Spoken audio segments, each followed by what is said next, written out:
एक समय की बात है, एक गांव में भाई बहन रहते थे। उनके बीच में एक बहुत गहरा प्यार था। परिवार के अन्य सदस्यों की तुलना में वे दोनों बहुत करीबी थे।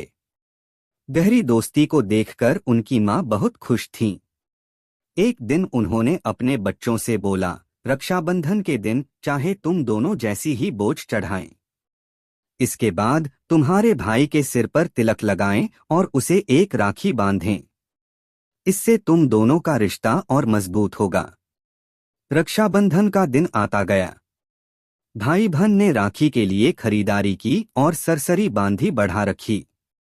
दिन गुजरने लगा और जैसे ही सूर्य समाप्त हो रहा था, बहन ने अपने भाई के सिर पर तिलक दिया और फिर उन्होंने राखी बांधी। यह राखी के दिन उन्होंने एक दूसरे को वचन दिया कि वे हमेशा एक दूसरे की रक्षा करेंगे और कभी भी दूसरे को अकेला नहीं छोड़ेंगे। भाई ने अपने बहन को वचन दिया कि वह हर समय उसके साथ होगा और उसकी रक्षा करेगा। वक्त बीतता गया और भाई बहन बढ़ी हुई उम्र में पहुंच गए, परंतु उनकी गहरी दोस्ती उसी ताकतवर थी जितनी पहले थी।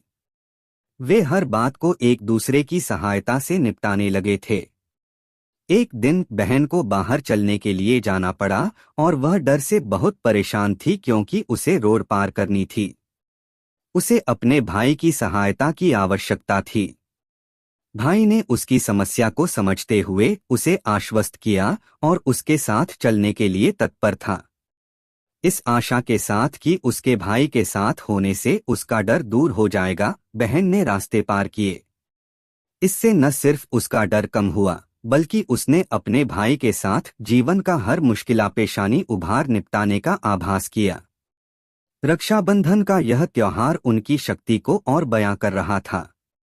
यह रक्षाबंधन की कहानी हमें याद दिलाती है कि परिवार में भाई बहन के रिश्ते कितने महत्वपूर्ण होते हैं और उनके प्यार और समर्पण को बढ़ावा देना चाहिए।